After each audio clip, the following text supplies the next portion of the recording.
Good morning class. आज हम chemical reactions haloalkanes and haloarenes की रिएक्शंस को पढ़ेंगे। There are three types of reactions. हम तीन तरह के रिएक्शंस पढ़ेंगे हेलोएल्केन्स में। First is nucleophilic substitution, second is elimination reactions and third is reaction with metals. These three reactions are very important. They plays a very important role in the study of haloalkanes and haloarenes.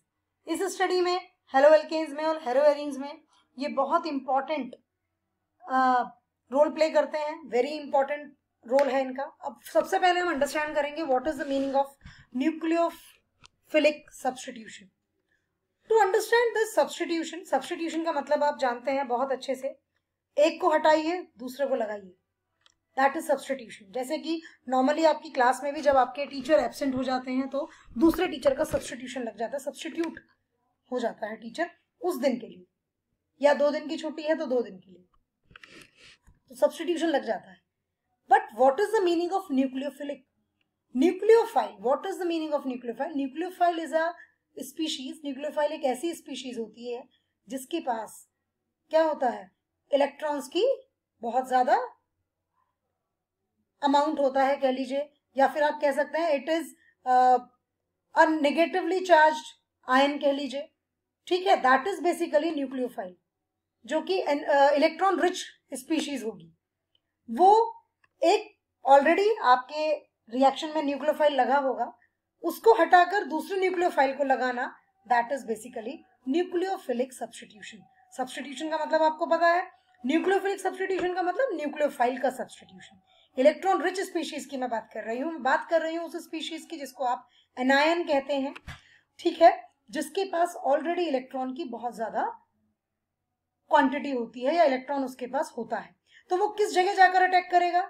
Normal सी बात है, जहां पर electron deficient centre होगा, क्योंकि उसके पास तो electron है, तो वो किस तरफ अट्रैक्ट होगा? नेगेटिवली चार्ज है, तो वो अट्रैक्ट होगा आपके जाकर कहां पर? जहां पर आपका इलेक्ट्रॉन डेफिशिएंट जगह होगी, इलेक्ट्रॉन डेफिशिएंट आपका पार्ट होगा. तो that is your nucleophilic substitution. Second part है एलिमिनेशन रिएक्शन. एलिमिनेट करना, किसी चीज को निकालना बाहर. जैसे कि आप इतने सारे कॉम्पिटिशंस देखते हैं, कुछ बच्चे जो होते हैं वो फाइनल या सेमीफाइनल राउंड तक पहुंचते हैं. आजकल आईपीएल भी चल रहा है, आप आईपीएल से भी ले सकते हैं एलिमिनेशन. सीएसके एलिमिनेट हुई है, अभी हो सकता है वो दोबारा से रोल में आए, लेकिन नॉर्मली तो एलिमिनेट हो गई है.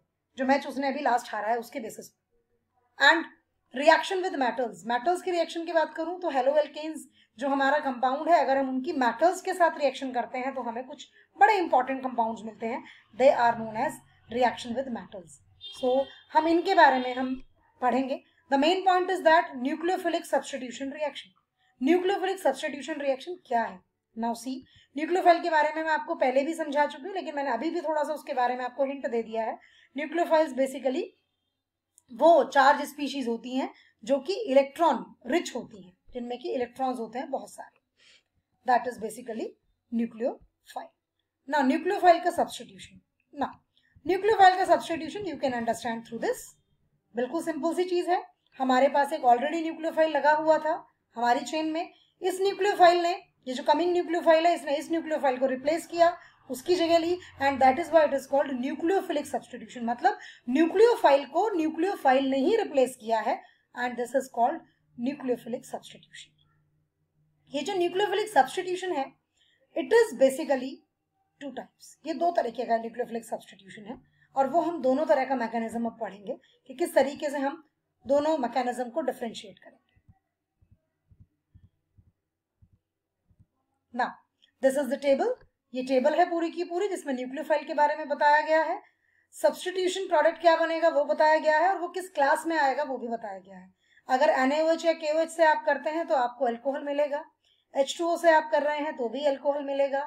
NaOR से आप कर रहे हैं, सोडियम का ऑक्सी आपने कंपाउंड लिया है, तो हम इसको क्या करते हैं, ईथर बनेगा हमारा. सोडियम आयोडाइड लिया है तो आयोडाइन बनेगा, दैट इज अल्काइल आयोडाइड बनेगा. लाइक दैट हम अलग अलग न्यूक्लियोफाइल को अलग अलग तरीके से रिप्लेस करते हैं.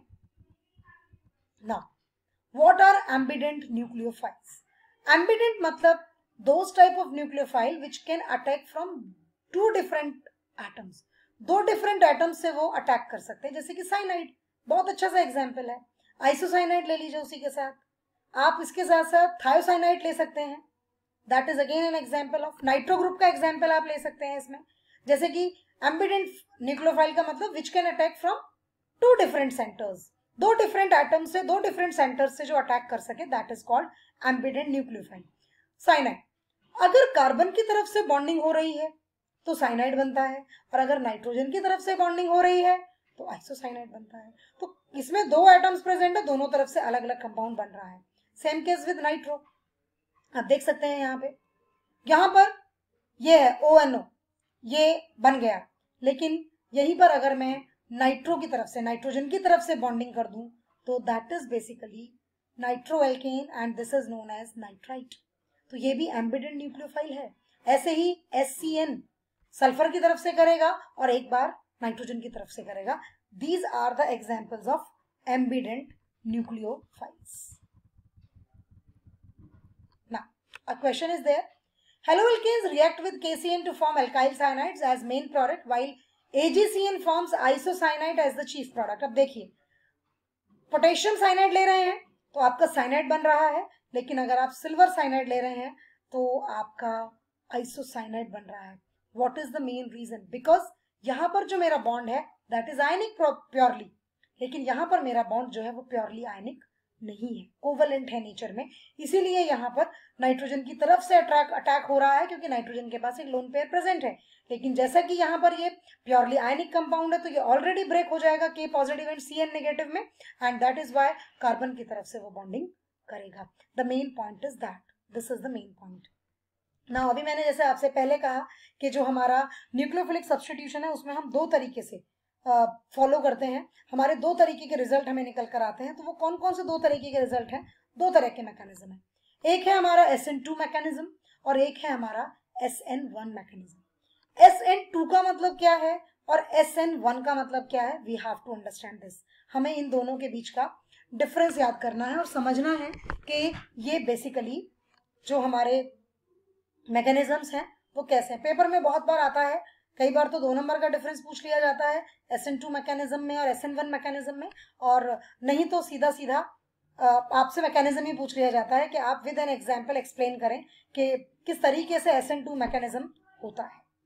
SN2 मैकेनिज्म जो है basically it is by molecular. By molecular मतलब जहां पर दो मॉलिक्यूल्स हो, इसलिए SN2 वर्ड जो आया है दैट इज बेसिकली दो मॉलिक्यूल्स के लिए आया है। यहां पर आप देखिए, दिस इज योर कंपाउंड, ये आपका मेन कंपाउंड है। इस कार्बन से 3 हाइड्रोजन अटैच्ड हैं और एक क्लोरीन अटैच्ड है। यहां पर एक और आपका न्यूक्लियोफाइल आया हुआ है दैट इज OH नेगेटिव। अब इस न्यूक्लियोफाइल को रिप्लेस करना है, तो उसके रिप्लेस करने के दो तरीके के ढंग हो सकते हैं। क्या कि या तो ये बॉन्ड पहले टूट जाए, ये एक कैटायन बन जाए और उसके बाद ये इस पर अटैक करे, या फिर ये वाला बॉन्ड धीरे धीरे वीक होता जाए और जैसे कि आप देख सकते हैं स्क्रीन पर, ये बॉन्ड भी धीरे धीरे बन रहा है, ये थोड़ा थोड़ा धीरे धीरे टूट रहा है, और इस तरीके से पहले एक इंटरमीडिएट बन जाए और ये जो न्यूक्लियोफाइल है सामने से अटैक नहीं कर सकता क्योंकि same charges repel each other, इसलिए ये पीछे की तरफ से अटैक कर रहा है। आप देख सकते हैं इसने पीछे से अटैक किया है और इसका बॉन्ड स्ट्रांग होता जाएगा, इसका बॉन्ड जो है वो वीक होता जाएगा, एंड एट लास्ट ये बॉन्ड ब्रेक हो जाएगा and you got a new compound.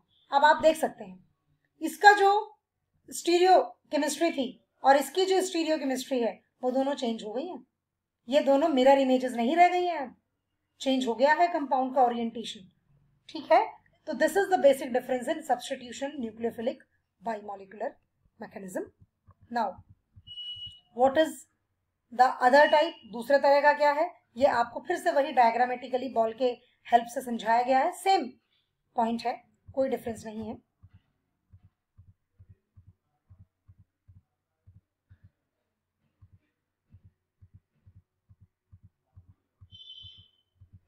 जो पॉइंट मैंने कहा था इन्वर्जन हो गया, इन्वर्टेड हो गई है आपकी इमेज, दैट इज यहां पर आ गया इन्वर्जन ऑफ कॉन्फिगरेशन, क्योंकि कॉन्फिगरेशन उसमें चेंज हुआ है। जबकि अगर मैं SN1 की बात करूंगी तो वहां पर मेरा कॉन्फिगरेशन चेंज नहीं होगा।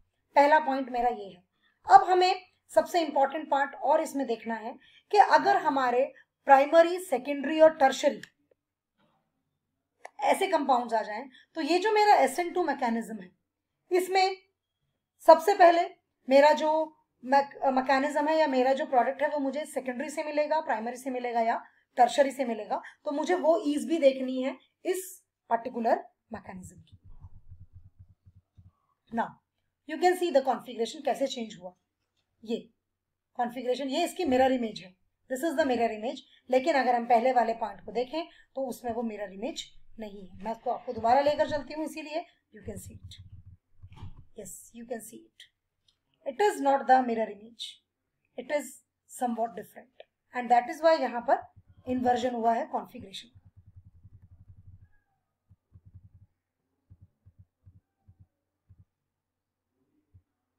अब अगर हम बात करें प्राइमरी, सेकेंडरी एंड टर्शरी की, तो बेटा मैं आपको इस डायग्राम के थ्रू बेसिकली ये समझाना चाहती हूँ। ये आपका टर्शरी कंपाउंड है जिसमें कि न्यूक्लियोफाइल का सब्स्टिट्यूशन होना है। यहाँ पर न्यूक्लियोफाइल लगा है और ये आपके 3 ग्रुप्स लगे हैं। बेटा इस पे ऑलरेडी इतना ज्यादा क्राउडेड है ये वाला जो कार्बन है जहां मेरा कर्सर है अभी, कि न्यूक्लियोफाइल पीछे से अटैक करेगा बहुत मुश्किल से। तो ये जो रिएक्शन है, ये जो मैकेनिज्म है, ये टर्शरी जो आपके हेलोएल्केन्स हैं वो सबसे बाद में देंगे, सबसे कम रिएक्टिव होंगे towards this mechanism, that is SN2। Secondary की बात करूं तो वहां भी वही बात है, पीछे से अटैक हो जाएगा, इसके कंपैरिजन में जल्दी हो जाएगा, लेकिन अगर मैं इससे कंपैरिजन करूं तो नहीं होगा, ठीक है, क्योंकि यहां पर भी क्राउड है, क्योंकि उसको स्पेस नहीं मिलेगा अटैच होने के लिए। प्राइमरी की अगर हम बात करें तो इससे जल्दी हो जाएगा, लेकिन फिर भी ये ग्रुप लगा हुआ है, थोड़ा सा बड़ा है, स्टीरिक हिंड्रेंस आएगा ही आएगा। लेकिन अगर मैं मिथाइल की बात करूं तो बहुत जल्दी से जुड़ जाएगा। तो सबसे पहले SN2 मैकेनिज्म मेरे प्राइमरी हेलाइड्स देंगे, देन सेकेंडरी हेलाइड्स देंगे, एंड देन टर्शरी हेलाइड्स देंगे। तो ये ऑर्डर आपको लर्न करना है, क्योंकि ये ऑर्डर भी एक डिफरेंस का पॉइंट है SN1 एंड SN2 में। आई थिंक आपको ये जो पॉइंट मैंने पढ़ाया है ये आपको बहुत अच्छे से क्लियर हुआ होगा कि what is SN1 mechanism and what is SN2। SN2 जो है वो मैंने आपको पढ़ा दिया है, SN1 मुझे आपको अभी समझाना है। इसको पूरा करने से पहले मैं आपको एक वीडियो दिखाना चाहती हूँ।